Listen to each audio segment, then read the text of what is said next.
You thank you. எனக்கு பதில் சொல்ல விருப்பம் இல்ல. இது அது இல்ல. எனக்கு உங்ககிட்ட பேச இஷ்டம் இல்ல. பதில் சொல்ல விருப்பம் இல்ல. நான் கூப்பிடும்போது நீ டிராமா தானே உனக்கு இங்க தேவை. இட் ஹேப்பன் போதுமா? ஆல்ரெடி ஒருத்தர ஆம்பளைங்களே என் முன்னாடி மூச்சு விடுறதுக்கு பயந்துக்கிட்டு புடி கொஞ்சம் மாதிரி இருக்கிற நீயே கேட்டு போயிட்டு இருக்கலாமே. உங்களை டிஸ்டர்ப் என்னோட நிலைமை என்னன்னு உங்களுக்கு தெரியுமா? தெரியுமா உங்களுக்கு? காச்சனா வந்துட்டா. ஓடுங்கடா. டெஸ்ட்க்கு அறிவு இல்லையா பேசுறதுக்கு? பார் அறிவியலெல்லாம் பேசாதீங்க. எப்படி பேசணும்? என்ன பெரிய யோமாதிரி பேசிட்டு இருக்க? வாடா போறோம். வணக்கம் my dear zonemates, welcome to Shafi zone. நான் உங்க ஷஃபி அண்ட் இன்னைக்கு நம்ம பார்க்க போறது பிக் பாஸ் சீசன் 9 உடைய டே 70 எபிசோட் 71 ஓட ரிவ்யூ தான். சண்டே எபிசோட்ஸ் வழக்கம் போல விஜய் சேதுபதி என்ட்ரியோட தான் எபிசோடே ஸ்டார்ட் ஆச்சு. அண்ட் உள்ள வந்த உடனே கோர்ட் டாஸ்க்ல அந்த கேஸை பத்திலாம் நிறைய பேச வேண்டி இருக்கு அப்படிங்கிற மாதிரிலாம் சொல்லிட்டு, பட் அதுக்கு முன்னாடி ஒரு குறும்படத்தை காட்ட போறோம் அப்படிங்கிற மாதிரி சொல்லிட்டு இந்த சீசன்ல எப்பேற்பட்ட குறும்படத்தை போடுவாங்கன்றது ஊரறிஞ்ச விஷயம் தானே. எதை பத்தின்னு சொல்லி கேட்டா, அந்த தலை டாஸ்க் வந்து இந்த சீசன்லயே ரொம்ப ஃபன்னா ஜாலியா போன ஒரே டாஸ்க் அந்த டாஸ்க் தான். அதுக்கு முக்கியமான காரணம் என்னன்னா, பார்வதி அந்த டாஸ்க்ல இல்ல அப்படிங்கிறது தான். ஸோ அந்த டாஸ்க்கை நம்ம பார்த்தோம், விளையாடாதவங்க பார்த்தாங்க. ஆனா விளையாடினவங்களே பார்த்தீங்களா அப்படிங்கிற மாதிரி உள்ள போயிட்டு கேட்டாப்புல, பார்க்கல சார், கொஞ்சம் போட்டு விடுங்க சார் அப்படிங்கிற மாதிரி கேட்டோட, சரி ரைட் அதை பாருங்க அப்படின்னு சொல்லிட்டு அந்த குறும்படத்தை தான் ஃபர்ஸ்டே போட்டு விட்டாங்க. பட் என்னதான் இது ஒரு ஃபன்னான ஜாலியான டாஸ்காவே இருந்தாலும், இந்த டாஸ்க்கை ஜெயிச்சு தான் அமித் வந்து கேப்டன் ஆனாப்ல.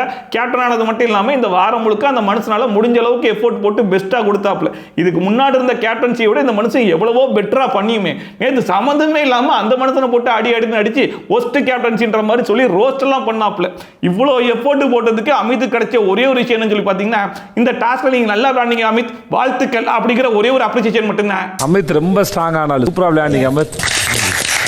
அண்ட் இந்த டாஸ்க்லயுமே பாத்தீங்கன்னா சுபிக்ஷா மட்டும் தான் அழுது இருப்பாங்க. நீ ஏமா அழுது அப்படிங்கிற மாதிரி கேட்கும்போது, இல்ல சார் ரெண்டாவது ரவுண்ட்லயே அவுட் ஆயிட்டேன், அதனால தான் அழுதேன் அப்படிங்கிற மாதிரி சொன்னதுக்கு கூட, நீங்க ஏன் அவுட் ஆனீங்கன்னு தெரியுமா அப்படிங்கிற மாதிரி கேட்டாப்ல.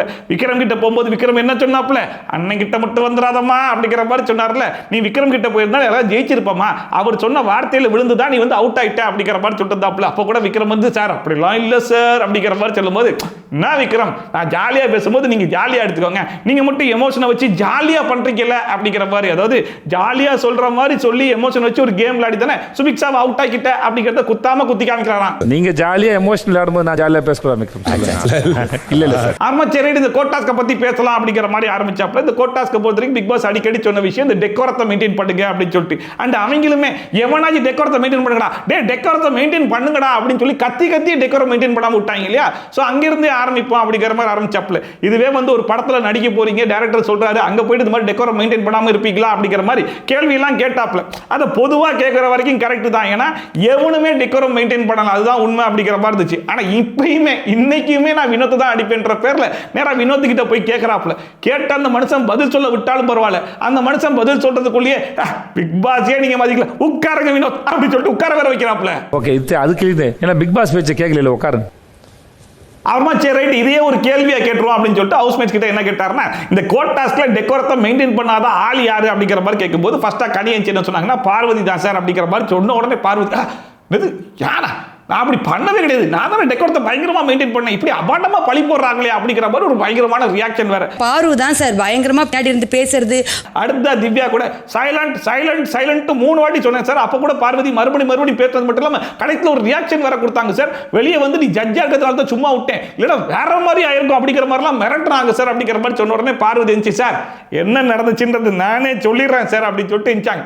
உடனே வந்து விஜய் சேதுபதி, இருமா எல்லாத்தையும் கேட்டு வந்துக்கிறேன் அப்புறமா நீ சொல்லு, நீ தான் தைரியமான ஆளாச்சே அப்படிங்கிற மாதிரிலாம் சொல்லி உட்கார வச்சாப்புல. சரி ரைட்டு, எல்லார்ட்டையும் கேட்டு கடைசி கழுவி ஊத்துனதுக்கு அப்புறமா மறுபடியும் பார்வதி கிட்ட வருவார் போலன்னு சொல்லி பார்த்தா, சரி ரைட்டுமா பார்வதி நீயே சொல்லிரு அப்படின்னு சொல்லிட்டு உடனே பார்வதியே கேட்கிறாப்புல. நீங்க தான் தைரியமான ஆளாச்சே, நீங்க பாரு எந்திரிங்க பாரு சொல்லுங்க. அப்ப விஜய் சேதுபதி பார்வதி கிட்ட டெக்கோரம்னா உனக்கு என்னன்னு தெரியுமா தெரியாதமா அப்படிங்கிற மாதிரி கேட்டதுக்கு, ஏன் சார் தெரியாது, எனக்கு தெரியுமே சார், என் ஃபேமிலியே லாயர் ஃபேமிலி ஆச்சு சார் அப்படின்னு சொல்லிட்டு பெருமையா வேற சொல்லிக்கிறாங்க. ஆனா இதை எஃப்ஜே சொன்னதுக்கு தான் சண்டைக்கு வேற போனாங்க, அது என்னன்னு தெரியல. அப்ப விஜய் சேதுபதி என்ன கேட்டாருன்னா, யாரெல்லாம் ஜட்ஜா இருந்தீங்க அப்படிங்கிற மாதிரி கை தூக்க சொன்னாப்ல. எல்லாரும் கை தூக்குனாங்க. இதுல யாரெல்லாம் பார்வதி பாட்டு சைலண்ட் சைலண்ட் சொன்னீங்கன்னு சொல்லி கேட்டா எல்லாரும் கை தூக்கிட்டு தான் இருந்தாங்க. ஏமா இவ்வளவு பேர் சைலண்ட் சொல்ற அளவுக்கு நீ பெர்ஃபார்மன்ஸ் பண்ணிட்டு கேட்டா டெக்கோரத்தை மெயின்டைன் பண்ற மாதிரி சொல்றியம்மா, இதுல எஃப்ஜே சொன்னா உனக்கு கோவம் வேற வருதாமா அப்படிங்கிற மாதிரி கேட்டா அதுக்குமே மேடம் என்ன சொல்றாங்க, சார் நான் எவ்வளவு பேசியிருந்தாலும் நிறைய இடத்துல பேச முடியாம என் வாயை நானே கட்டி போட்டுலாம் வச்சிருந்தேன் தெரியுமா சார் அப்படின்னு சொல்லிட்டு அந்த இடத்துல கூட காமெடி தான் பண்ணிருந்தாங்க. அவ விஜய் சேதுபதியை பிடிச்சி அந்த இடத்துல கொஞ்சம் லைட்டா திட்டின மாதிரி திட்டினாப்ல. எஃப்ஜே பார்த்து துள்ளாதுன்னு சொல்ல தெரியல. நீங்க துள்ளுனீங்களே அது பேர் எனக்கு இது என்ன உன் வீடாமா உன் இஷ்டத்துக்கு பண்றதுக்கு? ஒவ்வொரு வீக்கெண்ட் எபிசோட்லயும் இதே தான் ஒரு வேலையா பண்ணிட்டு இருந்தீங்க. நானே வந்து ஒவ்வொரு நாளும் சைலண்ட் சைலண்ட் சொல்லிட்டு இருந்தேன். அப்படி சொல்லி சொல்லி தான் அதுவே கொஞ்சம் குறைஞ்சிருக்கு. ஏமா இவ்வளவு அட்வான்டேஜ் எடுத்துக்கிறீங்க? சரி விடுமா, நான் எவ்வளவு கேட்டாலும் உங்ககிட்ட இருந்து பதிலே வராது, உட்காருமா அப்படி சொல்லிட்டு உட்கார வச்சிடறாப்ல. அதாவது இவர் ஏதாச்சும் ஒன்று கேட்டு அதுக்கு பார்வதி ஏதாச்சும் ஒன்று சொல்லி அதுக்கு இவர் ஏதாச்சும் சொல்லுவாரான்னு சொல்லி பார்த்தா கடைசி வரைக்கும் அது மட்டும் நடக்க மாட்டுது. நானே எல்லாத்தையும் சொல்லி பார்வதியை பேச விடாம உட்கார வச்சிருவேன், இல்லைன்னா பார்வதி மைக்கே கழட்டி வச்சுட்டு உட்கார வச்சிருவேன்ற மாதிரி ரெண்டு முறையை தான் கையாளுறாப்ல. என்ன இதென்ன உங்களோட பர்சனல் ஸ்பேஸ் ஆமா? அது உங்களுடைய சொந்த இடமா, உங்களுடைய சொந்த வீடா? உட்காருங்க. அந்த பார்வதி கிட்ட முடிச்ச கையோட மறுபடியும் பார்த்தா வினோத் கிட்டே வந்துட்டாப்ல. வினோத் பார்த்தாரு, சரி ரைட்டு இந்த மனுஷனுக்கு நம்மளுக்கு ஏதோ போன ஜென்மத்து பார்க்க போல இருக்கு, எதை மனத்துல வச்சு இந்த மாதிரி பழி வாங்குறான்னு சத்தியமா புரியவே மாட்டுது. இந்த வாரம் முழுக்க பிரச்சனை பண்ணவங்கலாம் நிம்மதியா இருக்காங்க, ஆனா ஒண்ணும் பண்ணாத நம்மளை போட்டு மறுபடியும் அடிச்சுக்கிட்டு இருக்காரு, என்னன்னே ஒண்ணும் புரியலையே சொல்லிட்டு நடிப்பு அரக்கிட்டு இருந்து கொஞ்சத்தையும் வெளியே போன நடிப்பு அரக்கட்டு கொஞ்சத்தையும் எடுத்து இந்த மனுஷன் ஒரு நடிப்பு அரக்க இருக்கா மாதிரி என்ன பண்ண ஆரம்பிச்சிட்டாப்ல. சார் டெக்கோரம்னா என்ன சார், இந்த என்சிடென்ட் பேசுவாங்களே அதுவா அப்படிங்கிற மாதிரி கேட்க ஆரம்பிச்சிட்டாப்ல.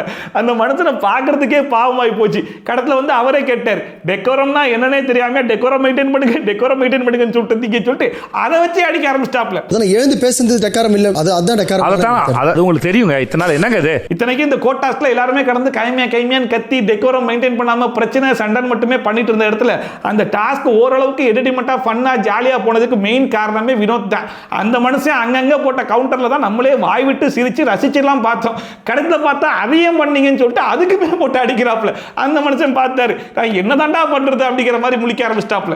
அதுக்குமே என்ன சொல்றாருன்னா, நீங்க கவுண்டர் அடிங்க, காமெடி பண்ணுங்க, ஃபன் பண்ணுங்க, அதெல்லாம் நாங்க ரசிக்கத்தான் செய்வோம், ஆனா அது எங்க பண்ணணும்னு பார்த்து பண்ணுங்க. சீரியஸான டைம்லாம் பண்ணும்போது உங்களுக்கு அந்த மாதிரி சிச்சுவேஷன் வந்தா நீங்க அக்செப்ட் பண்ணிப்பீங்களா அப்படின்னு சொல்லி கேட்டு கடத்த அதுக்கு அந்த மனுஷன் சாரி எல்லாம் கேட்டு குறை வச்சிட்டாப்ல. இந்த வழக்கு வந்து ஜாலியா இருந்தது, அந்த இருந்தாலும் தப்பு தான் நம்ம பண்ணுது. அது இந்த கோட்டாஸ்ல லாயரா சபரி, அரோரா, விக்ரம் இவங்க 3 பேருமே ஓரளவுக்கு நல்லா பெர்ஃபார்ம் பண்ணாங்க இல்லையா? சோ அதுக்கான பாராட்டையும் தெரிவிச்சுட்டு அது வெறும் ஜஸ்ட் 5% தான், மீதி 95% வெறும் ஒஸ்ட் தான் அப்படிங்கிற மாதிரி அவரே சொல்லிட்டாப்ல. 95% ஒஸ்ட்னா அப்ப 80 பேரையும் போட்டு அடிச்சு நவுத்திருக்கணும்ல. ஆனா எல்லாத்தையும் விட்டுட்டு பார்வதி கூட பேசி அவரே உட்கார வச்சுட்டு வெறும் வினோத்தை மட்டும் தான் போட்டு அடிச்சிருக்காப்ல. விளையாண்டது ஒரு 5% கூட இருக்காது, 95% மிஸ் ஆச்சு. இதுல வேற விஜய் சேதுபதி பிரேக் விட்டு போன உடனே பார்வதி போயிட்டு சாண்ட்ரா கிட்ட தேர் இழுத்து தெருவில் விட்ட கதையா, நான் அப்படி என்ன பண்ணிட்டு 50 பேர் ஏன் பெற சொல்றாங்கன்னு வேற கேட்கறாங்க. அதுக்கு சாண்ட்ரா நீ எக்கச்சக்கமா பண்ணிட்டமா அப்படிங்கிற மாதிரி சொன்னா, அப்படி சொல்றியா அப்படி சொல்லிட்டு சாக்கு வேற ஆகுறாங்க.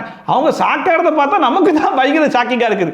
மொத்த கோட்டாஸ்க்கு ஸ்பாயில் ஆக்கி விட்டுட்டு எப்படிதான் இந்த மாதிரி ரியாக்ஷன்லாம் கொடுக்க முடியுதுன்னு சத்தியமா தெரியவே இல்லை. அதை பார்த்து விக்ரமே ரொம்ப ஓப்பனாவே சொல்லிட்டாப்ல, பாருமா ஜென்ரலாவே உன் பிளட்ல அந்த அனாயிங்கிற கேரக்டர் இருக்கத்தாமா செய்யுது, நீ ஜானமாடையா பேசுறது, நீ தப்பு பண்ணுவ, ஆனா அதே தப்பா அடுத்தவங்கன்னா அதையும் சொல்லிட்டு கேள்வி எல்லாம் கேட்ப பாத்தியா, இந்த மாதிரி எல்லா விஷயமும் உன் பிளட்லயே ஊறி இருக்குமா அப்படிங்கிற மாதிரி சொன்னா பாத்தியா, இதை ஒரு சாக்க வச்சு அப்படின்னு சொல்லிட்டான் பாத்தியா அப்படிங்கிற மாதிரி சொல்லிருக்காங்க. உன்னோட ஜெனரல் இதுலயே இருக்கு, அது அங்க கண்ட்ரோல் பண்ணிருந்திருக்கு சொல்லிட்டான் பாரு. இப்போ எல்லாத்தையுமே அப்படியே சொல்லிட்டான். ஃபர்ஸ்ட் கேஸ் யார் மேல போட்டிருந்தாங்கன்னு சொல்லி கேட்கும்போது அதுவுமே கானா வினோத் தான். அந்த மனுஷன் என்சி ஏன் மேல தான் சார் போட்டிருந்தாங்க, ஆதிரை தான் போட்டிருந்தாங்க, வாட்டர்மெலன் ஸ்டார் என்னதான் வெளியே போனாங்கன்ற மாதிரி சொல்லியிருந்தாங்க அப்படிங்கிற மாதிரி சொன்ன உடனே ஆதிரை கிட்ட வந்து ஏமா உன் கேஸ் தோத்துச்சு அப்படிங்கிற மாதிரி கேட்டாப்ல. அதுக்கு ஆதிரை என்ன சொன்னாங்கன்னா, அரோரா முடிஞ்ச அளவுக்கு பக்காவா பெர்ஃபார்மன்ஸ்லாம் பண்ணாங்க சார், பட் இருந்தாலும் அவங்க வந்து ஒரு ஜட்ஜ் செலக்ட் பண்ணாங்க, நான் வந்து ஒரு ஜட்ஜ் செலக்ட் பண்ணேன். நான் செலக்ட் பண்ண ஜட்ஜ் வந்து திவ்யா, அவங்க செலக்ட் பண்ண ஜட்ஜ் வந்து அமித். நான் செலக்ட் பண்ணியிருந்தாலும் திவ்யா எந்த ஒரு இடத்துலையும் பயாஸ்டா இல்லவே இல்லை சார், அவங்க காமனா எல்லாத்தையும் கேட்டு கரெக்டான தீர்ப்பு கொடுத்தாங்க. அந்த தீர்ப்பு எனக்கு ஆதரவா இருந்துச்சு. ஆனா அமித் பாத்தீங்கன்னா பயாஸ்டா என்ன பண்ணிட்டாரு, அவங்களுக்கு ஆதரவா கொடுத்தாரு சார் அப்படிங்கிற மாதிரி சொல்லிட்டாங்க. உனக்கு ஆதரவா வந்தா மட்டும் அது பயாஸ்ட் இல்ல, அவங்களுக்கு ஆதரவா வந்தா அது பயாஸ்டா நல்லா இருக்குமா அப்படிங்கிற மாதிரி இருந்துச்சு. சரி ஓகேமா, 2 பேரும் வேற வேற தீர்ப்பு கொடுத்து கடைசியில் மக்கள் மன்றத்துக்கு தான் போச்சு. மக்கள் மன்றமும் பயாஸ்டா இருந்துட்டாங்கன்னு சொல்லி கேட்டா அவங்களுக்கு என்னன்னா சார் ஒரு பிரஷர் சார், பஸ்ஸர் அடிச்சிருவாங்கன்ற பதட்டத்துல கானா வினோத்துக்கு ஆதரவா சொல்லிட்டாங்க சார் அப்படிங்கிற மாதிரி சொல்லிட்டாங்க. ஆக மொத்தத்துல எனக்கு ஆதரவா அந்த கேஸ் அமையலன்றதுக்கு என்னென்ன உருட்ட முடியுமோ எல்லா உருட்டையும் உருட்டிட்டு இருக்காங்க. இந்த இடத்துல விஜய் சேதுபதி ஏதாச்சும் கேள்வி கேட்பாரான்னு சொல்லி பார்த்தா அதை எதுவும் கேட்க மாட்டாப்ல. மக்கள் மன்ற நீதிமன்றத்தையாச்சும் கூப்பிட்டு உங்களுக்கு அந்த மாதிரி பிரஷர் இருந்துச்சா, நீங்க அதனால தான் சொன்னீங்களான்னு சொல்லி கேட்டிருக்கலாம். ஆனா அதை கேட்கலையே. ஜட்மெண்ட் மக்கள் மன்றத்துல கொடுத்தப்போ இன்னும் நல்லா டைம் சார் பஸர் வேற அடி. இப்ப கூட விஜய் சேதுபதி எதுக்காக மக்கள் மன்றத்திலாம் விசாரிக்கலன்னு சொல்லி கேட்டீங்கன்னா, மக்கள் மன்றத்தில் இருக்கிற எல்லாருமே வினோத்துக்கு ஆதரவா தான் அந்த கேஸை கொடுத்துருக்காங்க. சோ இப்போ எல்லார்கிட்டையும் கேட்டா எல்லாரும் வினோத்துக்கு சப்போர்ட் பண்ணி பேசிடுவாங்க இல்லையா, அது எனக்கு தேவை கிடையாது, உட்காருமா அப்படிங்கிற மாதிரி உட்கார ஸ்டாப்ல ஒப்பீனியனா இருந்துச்சு. ஓகே உட்காருங்க, அடுத்த கேஸ் போலாம். அந்த செகண்ட் கேஸ் பாத்தீங்கன்னா அரோரா வந்து பார்வதி மேல கொடுத்திருப்பாங்க. அந்த கேஸ்ல பார்வதி தோத்துட்டாங்க இல்லையா. பார்வதி ஓ கேஸ் ஏமா தோத்துச்சுன்னு சொல்லி கேட்டா அவங்க என்ன சொல்றாங்க, என் லாயர் கமுதினாலையும் மக்கள் மன்றம் சரியா அனலைஸ் பண்ணல சார், அதனால தான் என் கேஸ் தோத்துச்சு அப்படிங்கிற மாதிரி அடிச்சு விட்டுட்டு இருந்தாங்க. அப்ப கமுதின் கிட்ட சரி ரைட்டுப்பா, அது பார்வதி வந்து வெளியே நிறைய பாயிண்ட்ஸ்லாம் எழுதி கொடுத்து பேசலாம் சொன்னாங்களே, அப்ப கூட நீங்க சரியா பெர்ஃபார்ம் பண்ணல அப்படிங்கிற மாதிரி கேட்டா, சார் நான் ரெண்டு பேருக்கு நடுவில் மாட்டிக்கிட்டேன் சார், ஒன்னு வந்து ஃப்ரெண்டு சார், இன்னொரு வந்து மோர் தென் ஃப்ரெண்டு சார் அப்படிங்கிற மாதிரிலாம் சொல்லிட்டு அதாவது என்ன சொல்ல வர்றாருன்னா, ஃப்ரெண்டாவே இருந்தாலும் அவங்க மனசை புண்படுத்தக்கூடாது அப்படிங்கிறதுக்காக தான் இவர் வந்து சரியான பாயிண்ட்ஸ்லாம் கேட்காம விட்டுட்டார் அப்படிங்கிற மாதிரி சொன்ன உடனே அது விஜய் சேதுபதி சரி ரைட்டுப்பா, அதாவது ஃப்ரெண்டோடைய மனசு வந்து புண்படுத்தக்கூடாது அப்படின்னு நினைக்கக்கூடிய உன் பெரிய மனசு எனக்கு புரியதான் செய்யுது, பட் இருந்தாலும் அதே ஃப்ரெண்டு கிச்சன்ல வந்து பங்கஸ் இருக்குன்னு சொன்ன ஒரே ஒரு காரணத்துக்காக நீ துஷார் வரைக்கும் இழுத்து போட்டு அடிச்சியப்பா, அப்ப தெரியலையா அந்த பிள்ளைக்கு ஒரு மனசு இருக்காது புண்படும் சொல்லி கேட்டா அதை விட்டாப்ல மறுபடியும் எங்க வந்துட்டாருன்னா, சார் நான் இந்த கேஸ்ல லாயராவே போயிருக்க கூடாது சார், நான் விட்னஸா தான் போயிருக்கணும் அப்படிங்கிற மாதிரி சொல்லிட்டு இருந்தாப்லையா. அப்ப விஜய் சேதுபதி பார்வதி கிட்ட சரி ரைட்டு, அவர் எதுக்கு நீங்க விட்னஸா கூடாம லாயரா வச்சீங்கன்னு சொல்லி கேட்டா அவங்க ரொம்ப தெளிவா சொல்றாங்க, விட்னஸா வச்சா அவன் அந்த சைடும் போய் சொல்லிடுவான், அதனால என் பக்கம் இருந்தாதான் எனக்கு வந்து கரெக்டா இருக்கும், நிறைய பாயிண்டா பேசுவான், பாயிண்ட்ஸ் எல்லாம் ரிமெம்பர் பண்ணி எனக்கு கொடுப்பான் அப்படிங்கிற மாதிரி நினைச்சுதான் நான் லாயராவே வச்சுக்கிட்டேன் அப்படிங்கிற மாதிரி சொல்றாங்க. அது பார்வதி என்ன தெளிவா சொல்ல வராங்கன்னா, விட்னஸ்னு விட்டேன்னா கண்டிப்பா அந்த சைடு போயிடுவான், என் சைடுல வைக்கணும்னா லாயரா வச்சா மட்டும் தான் இருப்பான்னு நினைச்சு தான் வச்சேன் அப்படிங்கிறத சொல்லியுமே, நீங்க என்ன சொல்றீங்கன்னு எனக்கு புரியல, உட்காருங்கம்மா அப்படி சொல்லிட்டு உட்கார ஸ்டாப்ல முருதற்கா நீங்க வாதாடுற மாதிரி உங்களுக்கு அவர் வாதாடி இருக்கலாம், உட்காருங்க. இதுல இருக்கிறதுலே பயங்கரமான காமெடி என்னன்னு சொல்லி பாத்தீங்கன்னா, நேத்து எபிசோட்ல விஜய் சேதுபதி அமித்தை பார்த்து கேட்டிருப்பாப்ல, என்ன ஆர்கியூமெண்ட்ங்கிறேன், நான் ஒன்னும் உங்ககிட்ட சும்மாலாம் பேசல, எல்லாத்தையும் பார்த்துட்டு வந்து தான் பேசுறேன் புரியுதா அப்படிங்கிற மாதிரிலாம் கேட்டு வந்தாப்ல. அதை பார்க்கும்போது பரவாயில்லையே, 5 நாள் எபிசோடையும் உட்கார்ந்து முழுசா பார்த்துட்டு வந்து தான் வீக்கெண்ட் எபிசோட்ல அட்ரஸ் பண்றாரு போல இருக்கு, அதனால தான் எல்லா இஷ்யூவையும் கரெக்டா அட்ரஸ் பண்றாப்ல, எல்லாத்தையும் கரெக்டா புட்டு வைக்கிறாரு போல இருக்கு அப்படிங்கிற மாதிரி நினைச்சிட்டு இருந்தான். ஆனா இன்னைக்கு அதே விஜய் சேதுபதி அதே அமித் கிட்ட என்ன கேள்வி கேட்கிறாருன்னா, அதாவது இந்த டீ காபி பால் முட்டை இதெல்லாம் யாரால போச்சுன்றது உங்களுக்கே தெரியும், அந்த கேஸ் அவங்க 2 பேர் மேல வருது அப்படிங்கும் போது அவங்க தான் வந்து நீங்க லாயரா ஆஜராகிறன்னு கேட்கறாங்க, அவங்க தான் உங்களை யூஸ் பண்றாங்கன்னு தெரியுது, எதுக்கு சார் நீங்க போய் ஆஜரானீங்க அப்படிங்கிற மாதிரி கேட்டுக்கிட்டு இருக்காப்ல. யாரு ஷோ முழுசா பார்த்துட்டு வந்த விஜய் சேதுபதி. ஆனா அங்க என்ன நடந்துச்சுன்னா, பிக் பாஸ் என்ன சொல்லியிருப்பாருன்னா, அந்த கேஸை ஒண்ணு ஏதாச்சும் லாயரை வச்சு நடத்துங்க, அப்படி யாரு வரலன்னா நீங்களே நடத்திக்கோங்கன்னு இருப்பாங்க. அப்ப பார்வதி அப்ப நானே நடத்திப்பேன் அப்படிங்கிற மாதிரி சொல்லும் போது அமித் தான் போய் வாலண்டரா இந்த கேஸை நான் எடுத்து உங்களுக்கு லாயரா வரேன் அப்படிங்கிற மாதிரியே சொல்லியிருப்பாப்ல. அந்த விஷயத்தை இங்க சொல்லிட்டாப்ல. உடனே விஜய் சேதுபதி ஓ அவங்க கூட கேட்கல, நீங்களா போனீங்களா அப்படிங்கிற மாதிரி அங்கேயும் கலாய்ச்சிட்டு இருக்காப்ல. இதே மனுஷன் தான் ஒரு டாஸ்க்னு வரும்போது டாஸ்கா மட்டும் பாருங்க, கேமா மட்டும் பாருங்க, ஏன் பர்சனலா எடுத்துக்கிறீங்க அப்படின்னு கேட்பாரு. இப்ப அந்த விஷயத்தை அமித் சொல்றாப்ல, உட்காருங்க சார், உட்காருங்க. நானே வாலண்டரியா போனேன், ஓகே டாஸ்கா தான் பார்த்தேன் சார். அது ஓகே அமித், நீங்க உட்காருங்க அமித். ஆக மொத்தத்தில் விஜய் சேதுபதிக்கு இந்த 2 நாள் என்னாச்சுன்னு தெரியல, கானா வினோத்தும் அமித்தும் என்னதான் கேம ஒழுங்காவே ஆடி இருந்தாலும் அதுல ஏதாச்சும் ஒரு குறைய கண்டுபிடிச்சி, இல்ல இல்லாத குறைய கூட, இல்ல நீ நல்லாவே ஆடி இருந்தா கூட அதையே குறையா சொல்லுவேன் அப்படிங்கிற மாதிரி எல்லாத்தையுமா குறையா சொல்லி அடிக்கிறது. அப்புறமா ஆதிரை வந்து எஃப்ஜே மேல போட்ட கேஸுக்கு வந்தாப்ல. அப்ப ஆதிரை கிட்ட நீங்க தான் கேஸை ஜெயிச்சிட்டீங்களா, அப்புறமும் எதுக்கு ஜட்ஜி கிட்ட போய் சண்டை போட்டுருந்தீங்க அப்படிங்கிற மாதிரி கேட்டா ஆதிரை என்ன சொல்றாங்கன்னா, சார் இந்த அமித் வந்து ஏதோ இது வந்து உண்மையான சுப்ரீம் கோர்ட் மாதிரி நினைச்சுக்கிட்டு கேஸை ஒழுங்காவே விசாரிக்காம முடிச்சு விட்டார் சார் அப்படிங்கிற மாதிரி சொல்லிட்டாங்க. என்னமா நடந்துச்சுன்னு சொல்லி கேட்டா, இல்ல சார் நான் நிறைய சாட்சிகளை கூப்பிட்டு வச்சு நான் நிறைய எக்ஸ்போஸ் பண்ணணுன்ற மாதிரிலாம் நினைச்சேன், ஆனா எதையுமே பண்ண விடாம அமித் வந்து இது மாதிரி பண்ணி விட்டார் சார், அதனால தான் சார் போய் திட்டுனேன் அப்படிங்கிற மாதிரி சொல்லிட்டாங்க. ஒரு பக்கம் ஆதிரைக்கு என்னன்னா 2 நாளா அமித்தை போட்டு அடிக்கிறாப்ல, என்ன சொன்னாலும் இப்பயும் அமித் தான் போட்டு அடிப்பார் அப்படிங்கிற மாதிரி அவங்க நினைச்சு சொன்னாங்க. ஈவன் பார்க்குற ஆடியன்ஸ்க்கே அந்த மைண்ட் செட் தான் வந்திருக்கும். இப்பயுமே அமித்தை கூப்பிட்டு வச்சு, என்ன அமித் இது என்ன சுப்ரீம் கோர்ட் நினைச்சிக்கிட்டீங்களா, இது சும்மா ஒரு டாஸ்க் தானே அமித், ஏன் இது நீங்க இப்படி பண்றீங்க அப்படிங்கிற மாதிரி கேட்பாருன்னு நினைச்சேன். பட் இந்த ஒரு இடத்துல மட்டும் தான் விஜய் சேதுபதிக்கு ஆதிரை சொன்ன பேர் வந்து அமித் அப்படிங்கிறது சரியா காதல விழாம போயிடுச்சா என்ன ஏதுன்னு தெரியல. அமித்தை வந்து ஃப்ரீயா விட்டுட்டாப்ல. ஆதிரைக்கு தான் அட்வைஸே பண்ணாரு, பாருமா அது இந்த டாஸ்க்ல வச்சு தான் நீ எக்ஸ்போஸ் பண்ணணும் அப்படிங்கிற அவசியமே கிடையாது, நிறைய டைம் இருக்கு, நீ எப்படி வேணாலும் பேசி நீ எக்ஸ்போஸ் பண்ணலாமா, அது மட்டும் இல்லாம இந்த டாஸ்க் முடிஞ்சதுக்கு அப்புறம் நீ போய் ஜட்ஜி கிட்ட சண்டை போட்ட பத்தியா அது தப்புமா அப்படின்னு சொல்லிட்டு ஆதிரையை கண்டிச்சாப்ல. கேஸ்ல ஜட்ஜ்மெண்ட் கொடுத்தார்ல அமித், பட்ட சண்டை போட்டீங்கல்ல, அதுதான் பிரச்சனை. அப்புறம் எம்ஜே கிட்ட எதனால இந்த கேஸ்ல நீங்க தோத்து போனீங்க அப்படிங்கிற மாதிரி கேட்கும்போது ஒரே விஷயத்தை மறுபடியும் எடுத்து பேச வேணான்ற மாதிரி நினைச்சேன் சார், அதனால தான் மன்னிப்பு கேட்டு வந்துட்டேன் அப்படிங்கிற மாதிரி சொன்ன உடனே சரி ஓகே, தோத்ததுக்கு அப்புறம் ஜெயிச்ச மாதிரிலாம் செலிப்ரேஷன் பண்ணீங்க அப்படிங்கிற மாதிரி கேட்டதுக்கு இல்ல சார் அது மாதிரிலாம் பண்ணவே இல்லை சார் அப்படிங்கிற மாதிரி ஆக்டிங்க போட்டேன். அவன் விக்ரம் கிட்ட கேட்கும்போது இல்ல சார் நாங்க ஓரளவுக்கு சிரிச்சு பேசிட்டு தான் இருந்தோம் அப்படிங்கிற மாதிரி அந்த மனுஷன் வந்து அக்செப்ட் பண்ணிட்டாப்ல. அப்புறமா எம்ஜே கிட்ட கேட்டாரு, சரி ரைட்டு நீ வந்து மன்னிப்பெல்லாம் கேட்டல, மென் கார்டுன்னு சொல்லிட்டு ஆதரவு ஒன்று சொல்றாங்களா, அது என்ன அப்படிங்கிற மாதிரி கேட்டா அது என்னன்னே தெரியல சார் அப்படிங்கிற மாதிரி சொல்லிருக்கேன். என்னன்னே தெரியாம மன்னிப்பு கேட்டா அப்படிங்கிற மாதிரி கேட்டா விக்ரத்தை சொன்னேன் சார் மென் கார்டுனா என்னன்னே தெரியலன்னு. அவன் தான் மறுபடியும் பேச வேணாம், நம்ம வந்து சாரி கேட்டு முடிச்சு விட்டலாம்னு ஐடியா கொடுத்ததே விக்ரம் தான் அப்படி சொல்லிட்டு விக்ரம வந்து கோர்த்து விட்டாச்சு. ஏன்னா டாஸ்க் நடக்கும் போதே பார்த்துருந்தீங்கன்னா எஃப்ஜே கூட நடத்தலான்ற மாதிரி தான் சொல்லியிருப்பான். ஆனா விக்ரம் தான் அந்த ஐடியாவே கொடுத்துருப்பாப்ல, வேணாம் இதை எடுத்து பெருசா பேசி வளர்க்கலாம், வேணாம் நம்ம சாரி கேட்டு முடிச்சு விட்டுறலாம் அப்படின்னு சொல்லிட்டு. உடனே விக்ரம் கிட்ட நீங்க அப்படி சொன்னீங்கன்னு சொல்லி கேட்டதுக்கு இல்ல சார் ஒரே விஷயத்தை மறுபடியும் பேசி பெருசாக்க வேணாம்னு சொல்லிட்டு நான் அந்த மாதிரி சொன்னேன் அப்படிங்கிற மாதிரி விக்ரம் சொன்னது கூட அதுக்குமே விஜய் சேதுபதி ஆதரவு கிட்ட என்னமா பல விஷயங்களை வெளிக்கொண்டு வரணும் அப்படிங்கிற மாதிரி நினைச்சேன், ஆனா அது பண்ண விடாம ஆக்கிட்டாங்களான்னு சொல்லி கேட்டதுக்கு ஆமா சார் அப்படிங்கிற மாதிரி அழுக ஆரம்பிச்சிட்டாங்க. வெளியே வரவே மாதிரி அது வரவே இல்லை வரல சார். அதாவது மற்ற டாஸ்க்லயாச்சு இதுதான் ஃபார்மட் அப்படிங்கிற மாதிரி இருக்கும், அந்த ஃபார்மட்டை மீறி போகும்போது அது ரூல் பிரேக்கிங்ல வரும். ஏன் வந்து டாஸ்க்ல ரூல் பிரேக்லாம் பண்ணீங்க அப்படிங்கிற மாதிரி கேட்டு அடிக்கிறதுல ஒரு நியாயம் இருக்குது.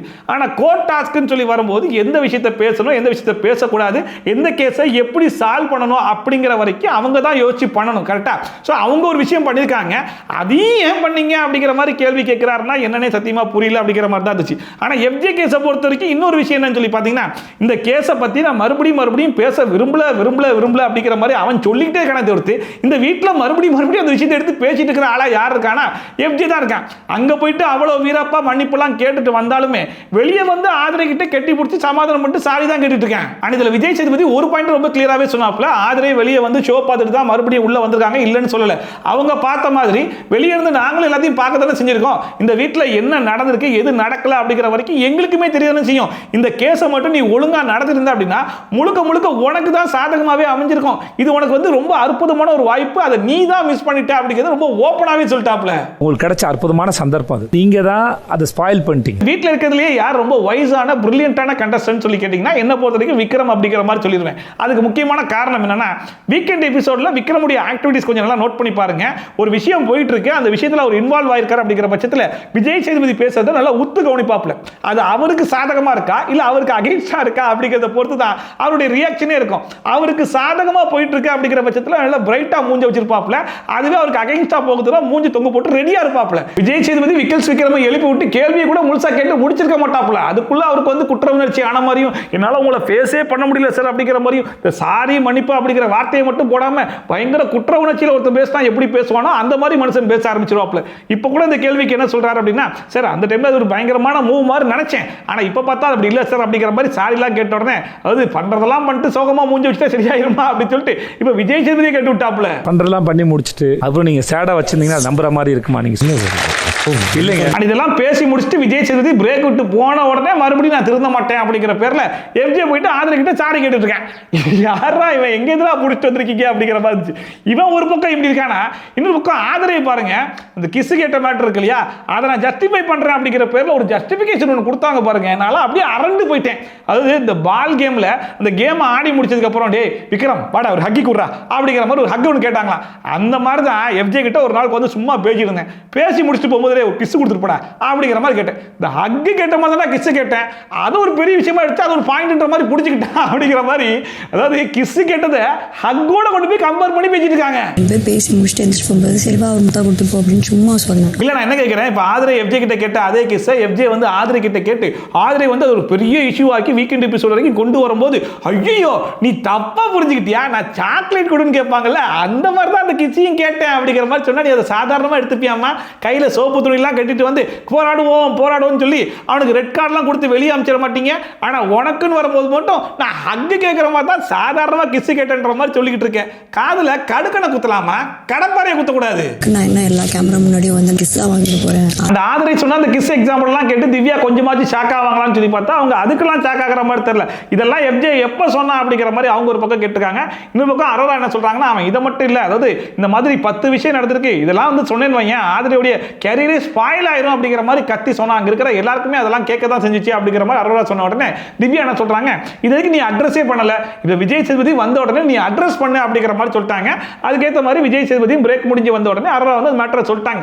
எஃப்ஜே வந்து இந்த மாதிரிலாம் மிரட்டனா, இந்த மாதிரி 10 விஷயம் இருக்குன்ற மாதிரி சொல்றான். சரி என்னடா 10 விஷயம் சொல்லி கேட்டா ஒரு விஷயம் தான் சொல்றான், மீதி 9 விஷயம்ன்றது சும்மா தான் சொன்னேன் அப்படிங்கிற மாதிரி சொல்றான். சோ இந்த மாதிரி சொல்றது வந்து வெளியே தப்பா போகாதா, அவங்களுடைய கேரியரே ஸ்பாயில் ஆகிறாதா அப்படிங்கிற மாதிரி அரோரா வந்து போட்டு கொடுத்த உடனே விஜய் சேதுபதி எஃப்ஜே போட்டு கிளிகிளின்னு கிளிச்சாப்ல. அதாவது இந்த மாதிரிலாம் பேசுறது நீ யாருன்றது தான் வெளியே காட்டும், உன் பேர் தான் நீ கெடுத்துக்கிற, என்ன பிளாக்மெயில் பண்றியா, அங்க வந்து மன்னிப்பெல்லாம் கேட்கிற, வெளியே வந்து சாரி கேட்கிற, இதெல்லாம் நீ யாருன்றது தான் காட்டுது. அரோரா இப்ப பேசுறது வந்து ஆதரைக்கு மட்டும் கிடையாது, உனக்கும் சேர்த்து தான், அதை நீ புரிஞ்சுக்கிட்டா சேர்தான் அப்படிங்கிற மாதிரி எந்த அளவுக்கு திட்ட முடியுமோ எஃப்ஜே திட்டி உட்கார வச்சுட்டு சரி ரைட் வாங்க இப்ப நாமினேஷனுக்கு போவோம் அப்படிங்கிற மாதிரி நேரா நாமினேஷனுக்கு வந்துட்டாப்ல. நாங்க ரொம்ப சந்தோஷப்படுறோம் இப்படி ஒரு அரோராவை நாங்க பிரசன்ட் பண்ணதுல. ஓகே யாருன்னு பாத்துடலாமா? இந்த எவிக்ஷன் ப்ராசஸ்ல கூட பாருங்க, இந்த வாரம் முழுக்க ஆட்டம் போட்டது கமருதீனை கொண்டு போய் டேஞ்சர் ஜோன்ல உட்கார வச்சிருந்தா வச்சு அந்த மனுஷனுக்கு லைட்டா வச்சு உரைச்சிருக்கும். ஆனா கமருதீனை வினோத்துக்கு முன்னாடி சேவ் பண்ணிட்டு வினோத்தை கொண்டு போய் டேஞ்சர் ஜோன்ல உட்கார வைக்கிறாங்க. அதுக்கப்புறமா வினோத்தை சேவ் பண்ணிட்டு எஃப்ஜே அண்ட் வியானா இவங்க 2 பேர் தான் டேஞ்சர் ஜோன்ல இருக்காங்க. இவங்க 2 பேர்ல இருந்து யார் ஒரு ஆள் வெளியே போறா அப்படிங்கிற மாதிரி கேட்கும்போது எல்லாருமே ஈக்குவலா பாதி பேர் எஃப்ஜே பேரை சொல்றாங்க, பாதி பேர் வந்து வியானா பேரை வந்து சொன்னாங்க. ஃபைனலா யார் எவிக்டட்னு சொல்லி பார்க்கும்போது வியானா இந்த வாரம் வீட்டை விட்டு எவிக்ட் ஆகி வெளியே போறாங்க அப்படிங்கிற மாதிரி கேம் ஆடுற பசங்களெல்லாம் கொண்டு போய் எவிக்ட் ஆகி வெளியே அமைச்சிடுறாங்க. சும்மா இருக்கவங்கலாம் குறைச்சி கேம் விளையாடிட்டு இருக்காங்க. இந்த வாரம் வியானா தான் எவிக்ட் ஆகி வெளியே போவாங்க அப்படிங்கிறது அவங்களுக்கே தெரிஞ்சிருக்கா என்ன எதுன்னு தெரியல. அவங்களே வெல் ப்ரிப்பேர்டா இருந்த மாதிரி தான் அவங்களே வந்து சொல்றாங்க. நான் சொன்னேன் பாத்தியா அப்படிங்கிற மாதிரிலாம் சொல்லிட்டு இருந்தாங்க.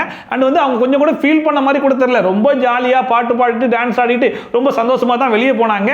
என்ன ஒண்ணு உள்ள வரும்போது இந்த கியூட் கிஞ்சி ரியாக்ஷன் அப்படிங்கிற மாதிரி கொஞ்சம் ஓவர்லாடா கொடுத்தாங்க பாத்தீங்களா, அது இப்போ கொஞ்ச நாள் இல்லாம இருந்துச்சு. மறுபடியும் வெளியே போகும்போது அது மொத்தத்தையும் கொட்டுறேன் பாருங்க அப்படிங்கிற பேர்ல ரொம்ப கொடூரமான கியூட் கிஞ்சி ரியாக்ஷன்லாம் கொடுக்க ஆரம்பிச்சிட்டாங்க. வியானா வீட்டை விட்டு வெளியே போன உடனே மறுபடியும் எஃப்ஜே போயிட்டு அரோரா கிட்ட நான் சும்மா ஒரு பேஜுக்கு 10 அப்படிங்கிற மாதிரி சொன்னேன், 10னா 10னே இருக்குமா, அதை கொண்டு வந்து போட்டு கொடுத்துட்டு இருக்க அப்படிங்கிற மாதிரி கேட்க ஆரம்பிச்சிட்டான். சொன்னது தப்பு அப்படிங்கிற மாதிரி அட்ரஸ் பண்ணியாச்சு. அதுக்கு விஜய் சேதுபதியை அட்வைஸ் பண்ணியாச்சு, அது முடிஞ்சு போச்சு, அதோட விட்டுறலாம்ல. அப்போ வந்து மன்னிப்பு கேட்டு அமைதியா உட்காந்துட்டேன். அந்த விஷயத்த மறுபடியும் கொண்டு வந்து ஏன் சொன்ன அப்படின்னு சொல்லிட்டு கேட்டுட்டு இருக்கேன். ஒன்னு அரோரா கிட்ட போயிட்டு எவனும் எதையும் சொல்லக்கூடாது, சொன்னா அந்த விஷயத்தை எப்பயாச்சும் அந்த புள்ள கொண்டு வந்து போட்டு கொடுத்துரும் அப்படிங்கிறதுக்கு ரெடியா இருக்கணும். ஏன்னா இன்னைக்கு நேத்து இல்ல, அரோரா அந்த வீட்டுக்கு வந்த நாள்ல இருந்து இதே மாதிரி வேலையை தான் நிறைய பார்த்து விட்டுட்டு இருக்கு. ஆதரே நம்பி சொன்ன விஷயத்தை கொண்டு போய் கமருதீன் கிட்ட சொல்லி அது ஒரு பிரச்சனையா வெடிச்சிச்சு. இந்த ட்ரையாங்கிள் கூட அந்த மாதிரி நிறைய வேலைகளை பார்த்து விட்டுச்சு. இப்போ அதே மாதிரி தான் எஃப்ஜே வந்து கத்தி சொன்னா எல்லாமே ஓகே தான், உங்ககிட்ட தான் நிறைய விஷயத்தை வந்து ஷேர் பண்ணா, அதை கொண்டு வந்து வீக்கெண்ட் எபிசோட்ல அட்ரஸ் பண்ணணுன்ற அவசியம் கிடையாது. பட் இருந்தாலும் ஆதரைக்கு சப்போர்ட் பண்ணி ஒரு வேலையை பார்க்குறேன் அப்படிங்கிற பேர்ல அடிச்சு விட்டுருச்சு. சரி அடி வாங்கியாச்சு, இதுக்கப்புறம் அந்த வேலையை பார்க்க கூடாது அப்படிங்கிற மாதிரி தான் இருக்கணுமே தவிர்த்து மறுபடியும் அதே பிரச்சனையை பேசி அதை ஜஸ்டிஃபை பண்ணா மறுபடியும் நமக்கு தான் அடி விழும் அப்படிங்கிற விஷயம் தெரியாம எஃப்ஜே வந்து மறுபடியும் பேசிட்டு இருக்கான். இதுல வேற நான் அந்த விஷயத்தை இழுக்கவே இல்லையே, நான் டிராக் பண்ணவே இல்லையே அப்படிங்கிற மாதிரி நிறைய வார்த்தையெல்லாம் பேசிக்கிட்டே இருந்தான். அங்க இருக்கிற நிறைய பேரே கூட சொல்றாங்க, ஈவன் கனி கூட சொல்றாங்க, நீ பாடுறா அதை விட்டுறடா, தேவையில்லாத வார்த்தையெல்லாம் விடாதடா அப்படிங்கிற மாதிரி சொன்னாலுமே உங்களுக்கு என்ன, நான் தானே பாதிக்கப்பட்டிருக்கேன், நான் தான் பேசுவேன் அப்படிங்கிற மாதிரி மறுபடியும் கொஞ்சம் பேச ஆரம்பிக்கிறான். இதுல அரோரா வந்து மறுபடியும் அதே பாயிண்டை ஸ்ட்ரெஸ் பண்ணி காமிச்சிட்டு இருக்கு. 10 விஷயம் சொன்னா அவ கேரியரே ஸ்பாயில் ஆகுன்னு சொல்ற, இது மிரட்டுற மாதிரி இல்லையா அப்படிங்கிற மாதிரி சொன்னோன்னே அது அவனுக்கு ட்ரிகர் ஆகும் அப்படிங்கிறது தெரிஞ்சுதான் அரோரா சொல்றாங்க. அதை கேட்டு இவனும் பயங்கரமா ட்ரிகர் ஆகி சண்டை போட்டே இருந்தாங்க. இதுல வர என்ன சொல்றானா, நான் எதனால விஜய் சேதுபதி பேசல அப்படின்னா அவர் மேல எனக்கு மரியாதை இருக்கு, அவர் ஒன்னு சொன்னா நான் கேட்டுப்பேன், பதிலுக்கு பேச மாட்டேன், அதனால தான் எதுவும் சொல்லலன்னு சொல்லிட்டு அதுக்கு ஜஸ்டிஃபை பண்ணிட்டு இருக்கேன். எல்லாருக்கும் ஹோஸ்ட்க்கு ஒரு மரியாதை இருக்குல, பேசும்போது எதிர்த்து பேசக்கூடாதுன்னு மரியாதை எனக்கு இருக்கு. அந்த பிரச்சனை போயிட்டு இருக்கும்போதே விஜய் சேதுபதி உள்ள வந்துட்டாப்ல, என்னமா பிரச்சனை அப்படிங்கிற மாதிரி கேட்டோம்னா, இல்ல சார் இந்த பிரச்சனையை உங்ககிட்ட வந்து சொல்லிட கூடாது அப்படிங்கிற மாதிரி மறுபடியும் சொல்றான் சார் சொல்லிட்டு மறுபடியும் போட்டு கொடுத்துச்சு. மறுபடியும் விஜய் சேதுபதி எஃப்ஜே போட்டு கிளின்னு கிளிக்க ஆரம்பிச்சிட்டாப்ல. அந்த புள்ள எவ்வளவு ஆழமா யோசிச்சு கொண்டு வந்து சொல்லுது தெரியுமா, அந்த புள்ள சொல்றது ஒன்றும் ஆதரிக்கு மட்டும் கிடையாது, உனக்கும் சேர்த்து தான், அதை கொஞ்சமாச்சும் நீ புரிஞ்சுக்கோ. இந்த மாதிரி மிரட்டுறதுலாம் உனக்கு சரியா இருக்குதா, அந்த புள்ள என்கிட்ட எதை சொல்லணும் சொல்லக்கூடாதுன்னு உனக்கு என்ன தெரியும், நீ எப்படி அதெல்லாம் சொல்லலாம் அப்படிங்கிற மாதிரி போட்டு எஃப்ஜேவை கிளின்னு கிளிக்கிறது. இன்னொரு பக்கம் அரோரா எப்பேற்பட்ட புள்ள தெரியுமா, அந்த புள்ள எவ்வளவு அழகா யோசிச்சு எவ்வளவு அழகா கொண்டு வந்து சொல்லி தெரியுமா, இப்படிப்பட்ட அரோராவை உங்களுக்கு பிரசன்ட் பண்ணுறது நாங்கள் பெருமைப்படுறோம் அப்படிங்கிற மாதிரி ஒரு பக்கம் எஃப்ஜேவை கிளின்னு கிளிக்கிறாப்புல, இன்னொரு பக்கம் அரோரா போட்டு புகழ் தள்ளுறாப்புல. அண்ட் எல்லாத்தையும் பேசி முடிச்சுட்டு கடைசியில் விக்ரம் கிட்ட நீங்க பண்ணது எவ்வளவு பெரிய தப்புன்னு தெரியுதா சார், ஏன் சார் தெரியல, தெரியுது sir, I'm very sorry sir அப்படின்னு சொல்லிட்டு அந்த மனுஷன் எது கேட்டாலும் உடனே சாரி சொல்லி முடிச்சிடறாப்புல. அது உங்ககிட்ட இருந்து எவ்வளவு பெரிய தவறு நீங்க புரிஞ்சுக்கிட்டா சந்தோஷம். கண்டிப்பா சார். ஒன்ஸ் இந்த பஞ்சாயத்தெல்லாம் முடிச்சதுக்கு அப்புறமா வியனாவை இன்வைட் பண்ணாப்புல வியனா அங்கேருந்து வந்தாங்க. வியனா வந்த உடனே அவங்களுக்கான பயண வீடியோ எல்லாம் போட்டு காமிச்சிட்டு எங்கம்மா மிஸ் ஆயிடுச்சுன்னு சொல்லி கேட்கும்போது 2 வீக்ஸ் முன்னாடியே மிஸ் ஆயிடுச்சு சார் அப்படிங்கிறத அவங்களே ஓப்பனாக அக்செப்ட் பண்ணிக்கிட்டாங்க. எனக்கு எஃப்ஜியோட சேர்ந்து லவ் கண்டென்ட்லாம் பண்ணலான்ற மாதிரி இறங்கினாங்களோ அன்னைக்கே வியனாவுடைய கேம் எல்லாம் நாசமாக போயிடுச்சுன்றது அவங்களுக்கே தெரிஞ்சிருச்சு போல இருக்கு. அதுக்கப்புறம் உள்ள போய் பேசுறியாமா அப்படிங்கிற மாதிரி கேட்டோன்னே நேரம் உள்ள போனாங்க. உள்ள போய் மற்றவங்கள பற்றி சொன்னாங்களோ இல்லையோ கமருதீனுடைய லீலைகளை பற்றி ரொம்ப தெளிவாகவே சொன்னாங்க. 4 மணி நேரத்துக்கு ஒரு வாட்டி வருவான் சார், வந்துட்டு வெளியே வந்து உங்க அம்மா கிட்ட பேசட்டுமா அப்படிங்கிற மாதிரி கேட்பான் சார். அது வெளியே போனதுக்கு அப்புறம் என்ன கன்சிடர் பண்ணுவியான்லாம் கேட்கறான் சார் அப்படிங்கிற மாதிரி சொன்னோன்னே இந்த மேட்டர் பார்வதிக்கு தெரியுமா அப்படிங்கிற மாதிரி விஜய் சேதுபதி கேட்டா வியனா இல்லன்றாங்க. கமருதீன் தெரியும் சார் அப்படிங்கிற மாதிரி கத்திட்டு இருக்காப்ல. இதுல கடைசி மேட்டர் தான் இருக்குதுல ஹைலைட்டா இருந்துச்சு. நீ ஃபர்ஸ்ட் டேவே என்கிட்ட வந்து பேசியிருந்தா இந்த மாதிரி 2 பேரும் சமாளிக்க வேண்டிய அவசியமே இருந்திருக்காதுல்ல அப்படின்லாம் கூட சொல்லியிருக்காரு போல இருக்கு. ஃபர்ஸ்ட் டேவே பேசியிருந்தேனா எனக்கு எதுக்கு இந்த 2 பிரச்சனையெல்லாம்? அப்ப சரி ரைட் மா வேணா நீ கிளம்பிக்கோ நானும் கிளம்புறேன் அப்படின்னு சொல்லிட்டு 10:30 மணிக்கெல்லாம் விஜய் சேதுபதி கிளம்பிட்டாப்ல. அதை பார்க்கும்போது என்னடா இது இன்னைக்கு ஒரு 4-5 இஷ்யூ தான் பெருசா அட்ரஸே பண்ணாப்ல. அப்புறம் எலிமினேஷன் ஒரு 1/4 மணி நேரம் போச்சு. அதுக்கப்புறம் அவங்களே ஒரு 1/4 மணி நேரம் சண்டையெல்லாம் போட்டுருந்தாங்க. இவரு ஒரு 10:30 கிளம்பிட்டாப்ல. மீதி 1/2 மணி நேரம் ஷோவை என்ன பண்ண போறாங்கன்னு சொல்லி யோசிச்சுட்டு இருந்தா அதெல்லாம் ஒன்றும் கவலைப்படாதீங்க, நான் இறங்குறேன் மீண்டும் அப்படின்னு சொல்லிட்டு நம்ம நடிப்பறக்கின் கம்பேக். சாண்ட்ரா நீங்க கண்டிப்பா இருந்தாகணும் தான் இந்த சபையில அட்ரஸ் பண்ணி முடியாதா? என்ன விஷயம்னா சாட்டர்டே எபிசோட்ல சாண்ட்ரா வந்து விஜய் சேதுபதி கிட்ட திவ்யா வந்து இன்டைரக்டா என்ன பத்தி நிறைய விஷயங்கள் இந்த வீட்டில் பேசுனாங்க அப்படிங்கிற மாதிரி மென்ஷன் பண்ணிருப்பாங்க போல இருக்கு. அந்த சமயத்தில் திவ்யாவால பேச முடியாம போயிருச்சான். ஸோ அந்த இஷ்யூவை இப்போ எல்லாரும் மட்டும் நான் அட்ரஸ் பண்ணணும் அப்படின்னு சொல்லிட்டு சாண்ட்ராவையும் உட்கார சொல்றாங்க. எல்லாருமே உட்காந்துட்டாங்க. சாண்ட்ரா மட்டும் என்னால் உட்கார முடியாது அப்படின்னு சொல்லிட்டே இருந்துச்சு போறாங்க. அப்போ திவ்யா வந்து இப்படி சொன்னா எப்படி அப்படின்னா அவங்க போயிட்டே இருக்காங்க. அதுக்கப்புறம் வினோத் தெரிஞ்சு உங்களுக்கு தாங்க எல்லாரும் வெயிட் பண்ணிருக்கோம் வாங்குங்கன்னு ஒரு 4 பேர் கத்த ஆரம்பிச்சதுக்கு அப்புறமா அதை எப்படி மாத்துறாங்கன்னு சொல்லி பார்த்தீங்கன்னா எனக்கு பீரியட்ஸ் நான் சொல்லணுமா, ரெஸ்ட் ரூம் போடணும் சொல்லணுமா, எல்லாத்தையும் நான் கத்தி சொல்லணுமா அப்படின்னு சொல்லி கத்திட்டு இருக்காங்க. அதை இங்கேருந்து போகும்போதே ரெஸ்ட் ரூம் போயிட்டு வந்துடுறேன், கொஞ்சம் வெயிட் பண்ணுங்க நான் வந்துடுறேன் அப்படின்னு சொல்லிட்டு போனால் சரி ரெஸ்ட் ரூம் போயிட்டு வராங்களா எல்லாரும் உட்காருங்க அப்படின்னு உட்காந்துருக்க போகிறாங்க. இங்கேருந்து போகும்போது அதெல்லாம் உட்கார முடியாது அப்படின்னு திமுறா சொல்லிட்டு போயிட்டு இந்த போகிற கேப்பில் 50 பேர் சொல்ல ஆரம்பிச்சிட்டாங்க. சரி ஏதாச்சும் ஒன்று மாற்றணும்னு சொல்லி யோசிச்சு அதை எப்படியெல்லாம் மாற்றுறாங்கன்னா இவங்களுக்கு நடிப்பறைக்குன்னு பேர் வச்சதுல தப்பு இருக்கா சொல்லுங்க. இப்ப எதுவும் சொல்லலையே. இதுல வேற சாண்ட்ராக்கு இப்போதைக்கு கிடைச்ச ஒரே ஒரு ஆடு வந்து பார்வதி தான் எது சொன்னாலும் கேட்டுக்கோ அப்படிங்கிறப்ப என்ன பார்வதி இது இதெல்லாம் கத்தி சொல்ற விஷயமா இது என்னப்பா இப்படி பண்றாங்க அப்படிங்கிற மாதிரி அவங்க கிட்ட போயிட்டு அழுது ஆக்ஷன்லாம் பண்ணிட்டாங்க. அப்ப பார்வதி சொல்லிட்டே வந்திருக்கலாம் அடி அப்படிங்கிற மாதிரி சொன்னதுக்கு இதெல்லாம் சொல்ற விஷயமா சொன்னாலும் புரிஞ்சுக்க மாட்டாங்களே அப்படிங்கிற மாதிரி எந்த அளவுக்கு ஆக்டிங் எல்லாம் போட முடியுமோ அந்த அளவுக்கு பெர்ஃபார்மன்ஸ்லாம் பண்றாங்க. இவங்க இங்க பெர்ஃபார்ம் பண்றதெல்லாம் வெளியவே ஒழுங்கா பண்ணிருந்தாங்கன்னா இவங்க பிக் பாஸ் வர வேண்டிய அவசியமே இருந்திருக்காது. பாத்ரூம் போக கூட விட மாட்டேங்கிறேன்னா என்ன இது பண்ணிடுவாளா? அண்ட் சாண்ட்ரா வர வரைக்கும் திவ்யா வந்து ஹவுஸ்மேட்ஸ்க்குலாம் அட்வைஸ் சொல்றேன் அப்படிங்கிற பேர்ல அவங்க என்ன சொன்னாங்கன்னா ஃப்ரெண்ட்ஷிப்பா இருந்தாலும் சரி என்ன ரிலேஷன்ஷிப்பா இருந்தாலும் சரி நம்மலாம் வந்து கேமரா முன்னாடி இருக்கோம், நம்ம பேசுறதுலாம் மைக்ல ரிஜிஸ்டர் ஆகும் அப்படிங்கிறதுலாம் ஓரளவுக்கு மைண்ட்ல வச்சுக்கிட்டு நம்ம கிட்ட பர்சனலா ஷேர் பண்ணக்கூடிய சில விஷயத்தை பொது இடத்துல வந்து சொல்றீங்களா அந்த விஷயத்தை பண்ணாதீங்க அப்படிங்கிற மாதிரி அட்வைஸ் பண்ணிருந்தாங்க. வந்து நம்பி ஒரு விஷயம் சொல்றோம்னா ஒரு சபையிலயோ இல்ல நல்ல விதமான ஒரு செயல் கிடையாது. அப்புறமா ஒரு வழியா சாண்ட்ரா வந்து உட்கார்ந்த உடனே திவ்யா என்ன சொன்னாங்கன்னா சாட்டர்டே எபிசோட்ல விஜய் சேதுபதி கிட்ட நான் இன்டெரக்டா நிறைய பேசியிருக்கேன் அப்படிங்கிற மாதிரிலாம் சொல்றாங்க. நான் அந்த மாதிரிலாம் யார்கிட்டயும் பேசியிருக்கேனா அப்படிங்கிற மாதிரி அங்க இருக்கவங்கலாம் கேட்டா அவங்கலாம் பெருசா யாருமே இல்லைன்ற மாதிரி சொல்லிட்டாங்க. அதுக்கப்புறமா என்ன சொல்றாங்கன்னா நான் எப்பயுமே உங்களை பத்தி டைரக்டாவோ இன்டெரக்டாவோ யார்கிட்டயும் போய் பேசுனதும் கிடையாது, உங்க மேல எனக்கு எந்த கோபமும் கிடையாது, உங்களை பத்தி யார்கிட்டயும் போய் தப்பா பேசுனதும் கிடையாது. உங்களுக்கு ஒரு பிரச்சனைனா நான் வந்து நிக்க தான் செய்வேன், நீங்க ஏன் என்கிட்ட பேச மாட்டீங்க அப்படிங்கிற விஷயம் எனக்கு தெரியல, எனக்கு உங்க மேல எந்த கோபமும் இல்லை அப்படிங்கிற மாதிரி சொல்லிட்டாங்க. அண்ட் இன்னொரு பக்கம் சாண்ட்ரா கிட்ட இதுக்கு நீ ஏதாச்சும் சொல்ல விருப்பப்படுறியான்னு சொல்லி கேட்டா எனக்கு எதுவும் இல்லை அப்படிங்கிற மாதிரி சொல்லிட்டாங்க. சரி ரைட் அப்ப கிளம்புங்க அப்படிங்கிற மாதிரி கிளம்புனா இதுக்கு தான் என்ன வாஷ்ரூம்ல இருந்து கூட்டு வந்தீங்களா அப்படிங்கிற மாதிரி கேட்டிருக்காங்க. ஆக்சுவலா சாண்ட்ரா வந்து திவ்யா என்ன பத்தி இன்டெரக்டா நிறைய பேர்ட்ட போயிட்டு தப்பா பேசுறா அப்படிங்கிற மாதிரி ஒரு தப்பான குற்றச்சாட்டை வீக்கெண்ட் எபிசோட்ல அதுவும் விஜய் சேதுபதி கிட்ட போய் சொல்லியிருக்காங்க. அதை நான் பண்ணல அப்படிங்கிறத ப்ரூவ் பண்றதுக்காக எல்லாரும் முன்னாடியுமே உட்கார வச்சு அட்ரஸ் பண்றாங்க. எதனால அப்படின்னா எல்லாரும் முன்னாடி வச்சு சொல்லும் போது ஏதாச்சும் 2 பேர் எதிர்த்து இல்லையம்மா நீ என்கிட்ட வந்து சொல்லியிருக்கே அப்படிங்கிற மாதிரி சொல்லிடுவாங்கல்ல, அதை ப்ரூவ் பண்றதுக்காக தான் எல்லாரையும் உட்கார வச்சு அட்ரஸ் பண்றாங்க. அந்த இடத்துல இருக்கிற யாருமே வந்து சாண்ட்ரா பத்தி என்கிட்ட தப்பாலாம் பேசல அப்படிங்கிறத ப்ரூவ் பண்ணிட்டாங்க. ஸோ சாண்ட்ரா கிட்ட இப்போ பேசுறதுக்கு பாயிண்ட் இல்லை, அதை ப்ரூவ் பண்றதுக்கும் ஆள் இல்லை, அதனால அதை சமாளிக்கிறதுக்காக எனக்கு எதுவும் பேச விருப்பம் இல்லை அப்படிங்கிற மாதிரி சொல்றது மட்டும் இல்லாம இதுக்கு தான் என்ன வந்து ரெஸ்ட் ரூம்ல இருந்து அவசரமா கூப்பிட்டீங்களா அப்படிங்கிற மாதிரி வேற கேட்டிருக்காங்க. இதுக்கு வினோத் என்ன சொன்னார்னா அவ உட்கார்ந்தே கேட்டு போயிருக்கலாமே அப்படிங்கிற மாதிரி சொன்னா அதுக்குமே நான் என்ன நிலைமையில இருந்தா உங்களுக்கு தெரியுமா, உங்களுக்கு தெரியுமா நான் அந்த இடத்துல உட்கார முடியாது உங்களுக்கு தெரியுமா அப்படிங்கிற மாதிரி கத்திட்டு இருக்காங்க. உட்கார்ந்தும் கேட்டு போக மாட்டாங்களா, ரெஸ்ட் ரூம் போயிட்டு வந்தும் கேட்க மாட்டாங்களாமா, அதுக்கு எவனும் கேள்வியும் கேட்க கூடாதாமா. கேட்டு போயிட்டு இருக்கலாமே, உங்களை டிஸ்டர்ப் என்னோட நிலைமை என்னன்னு உங்களுக்கு தெரியுமா உங்களுக்கு?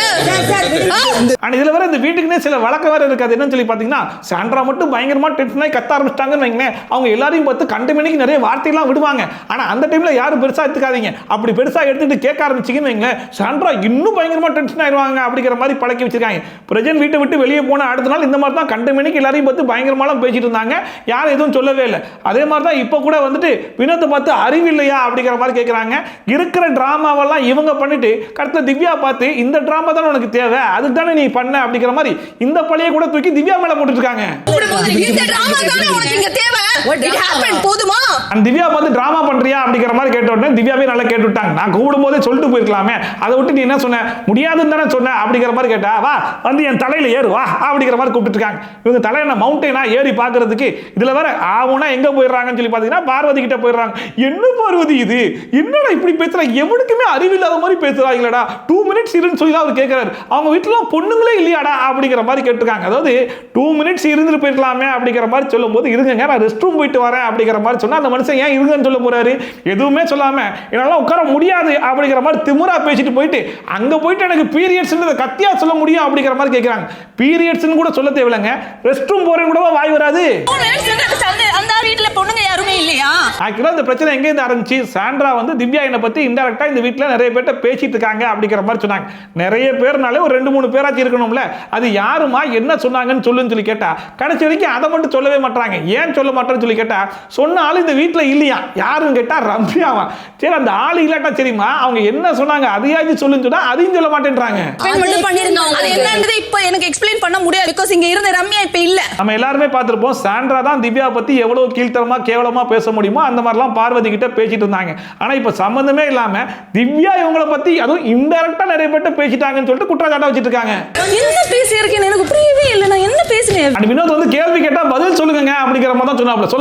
சொல்லலனா தூக்குல போட்டுருவாங்களா அப்படிங்கிற மாதிரி கேட்டுருக்காங்க. நான் தான் கத்தி கத்தி சொன்னேன், பீரியட்ஸ் உங்க காதுல விழலையான்னு சொல்லி கேட்டா எனக்கு விழலங்க அப்படிங்கிற மாதிரி சொன்னா, அது எப்படி எல்லாருக்கும் விழுந்திருக்கு உங்களுக்கு மட்டும் விழல அப்படிங்கிற மாதிரி கேட்டிருக்காங்க. அப்ப அமித்தே சொல்லிட்டாப்ல, இங்க நிறைய பேர் கத்தி சண்டை போட்டு இருந்தாங்க, அதனால நிறைய பேருக்கு விழலங்க அப்படிங்கிற மாதிரி சொன்னா, சரி ரைட்டு இப்ப திவ்யா கூப்பிட்டு பேசுறதால அவளுக்கு என்ன கிடைச்சிருச்சு அப்படின்னு சொல்லிட்டு சம்பந்தம் இல்லாம அங்க போறாங்க.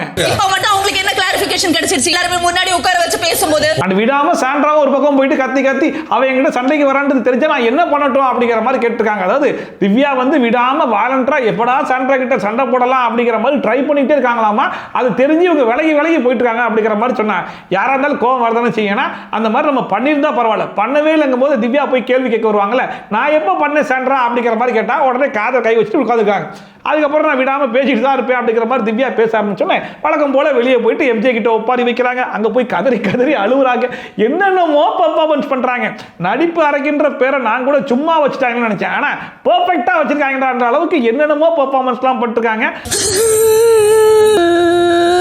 சாண்ட்ரா இந்த மாதிரி உடையும் போதெல்லாம் கொளுத்தி போறதுன்னே ஒரு ஆள் இருப்பாங்கல்ல பார்வதி, அவங்க அங்க இருந்து கிளம்பி வந்துட்டாங்க. பார்வதி என்ன சொல்றாங்கன்னா, அவ வேற ஒண்ணும் இல்ல 11 பேர் கொண்ட குழு அப்படிங்கிற மாதிரி நம்ம கிச்சன்ல வச்சு பேசிட்டு இருந்தோம்ல, அதை சொல்றா அப்படிங்கிற மாதிரி சொன்ன உடனே இந்த திவ்யா பீன் பேக்கை போட்டு வந்து உட்கார்ற தெரியுமா, அது எதுக்கு, நம்ம பேசுறதெல்லாம் ஒட்டு கேட்கறதுக்கு தான் அப்படிங்கிற மாதிரி சாண்ட்ரா சொல்லிருக்காங்க. அப்ப நீ அவங்களெல்லாம் பத்தி பேசிருக்கீங்க, அதை தான் அவங்க கேட்டிருக்காங்களோ அப்படிங்கிற மாதிரி இருந்துச்சு. மீன் பேக் எடுத்துட்டீங்க எதுக்கு உட்கார்ற அண்ட் ரொம்ப நேரமா அந்த ரம்யா மேட்டர் அப்படிங்கிற மாதிரி கதறிட்டு இருந்தாங்க இல்லையா, அது என்னன்றதை கடைசியா அவங்களே சொல்லிட்டாங்க. இந்த ரெஸ்ட் ரூம்ல வந்து கவர் போடல அப்படிங்கிறதுக்காக திவ்யா வந்து கத்திட்டு இருந்திருப்பாங்க, டிஸ்கஸ்டிங் அப்படிங்கிற மாதிரிலாம் சொல்லியிருப்பாங்க. அது அவங்க யாரையுமே மென்ஷன் பண்ணிடலாம்னு சொல்லல, ஆனா சாண்ட்ரா நினைச்சுக்கிட்டாங்களா என்ன பத்தி தான் சொல்றாங்க அப்படின்னு சொல்லிட்டு.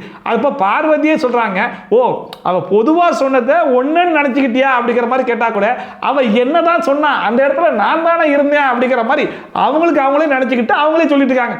உடனே வந்துட்டு ஓ நீ அப்படி சொல்றியா, அப்ப கரெக்ட் தான், ஆனா பாரு இவ்வளவு விஷயம் பண்ணி கிடைத்த யார் வின் பண்ணா, அவ தான் வின் பண்ணா அப்படின்னு சொல்லிட்டு பார்வதியால எந்த அளவுக்கு முடியுமோ அந்த அளவுக்கு சிறப்பா கொளுத்தி போட்டுருக்காங்க. பாத்தியா இந்த இதை வந்து இதுல அட்ரஸ் பண்ணி சிவன் ஆக மொத்தம் இந்த நடிப்பாறைக்கு சாண்ட்ரா போட்டிருக்கேன் எப்படி இருக்காங்கன்னு சொல்லி பாத்தீங்கன்னா, அவங்களுக்கு யாரையாச்சும் பிடிக்காம போயிருச்சுன்னு வைங்களேன், எந்த லெவலுக்கு எவ்வளவு அடிமட்டத்துக்கு வேணாலும் இறங்கி அடிப்பேன் அப்படிங்கிற மாதிரி அடிக்க ஆரம்பிச்சிடறாங்க.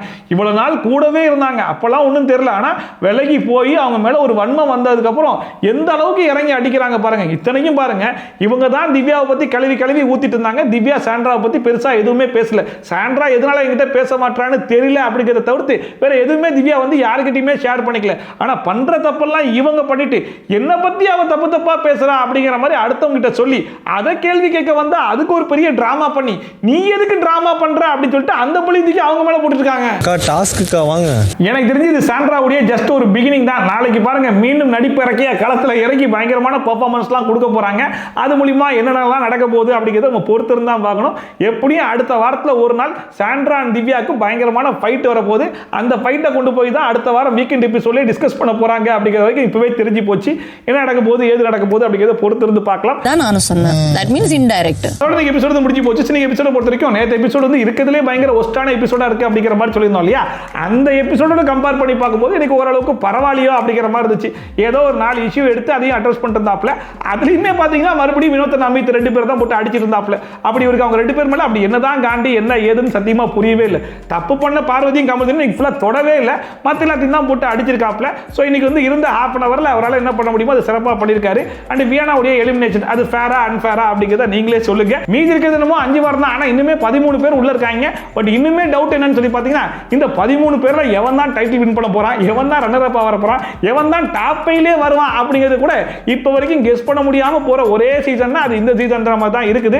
சோ இன்னைக்கு எபிசோட் பத்தின கருத்து என்ன, இந்த சீசன் பத்தின கருத்து என்ன அப்படிங்கறத மறக்காம கமெண்ட் செக்ஷன்ல போட்டு விடுங்க. இதே மாதிரி ட்ரோல்ஸ் அண்ட் ரிவ்யூஸ்லாம் கண்டிப்பா பார்க்கணும்னு நினைச்சீங்கன்னா மறக்காம சப்ஸ்கிரைப் பண்ணிட்டு பக்கத்துல கூட பெல் ஐகான் டான் தட்டி விட்டீங்கன்னா போற வீடியோ நோட்டிஃபிகேஷன் டான் டைப் பண்ணி சேர்ந்துரும். சோ மீடியா மாதிரி சூப்பரான வீடியோட சூப்பரான ரிவ்யூவோட சூப்பரான டோலோட சந்திக்கலாம். From Shafi tata bye bye and take care.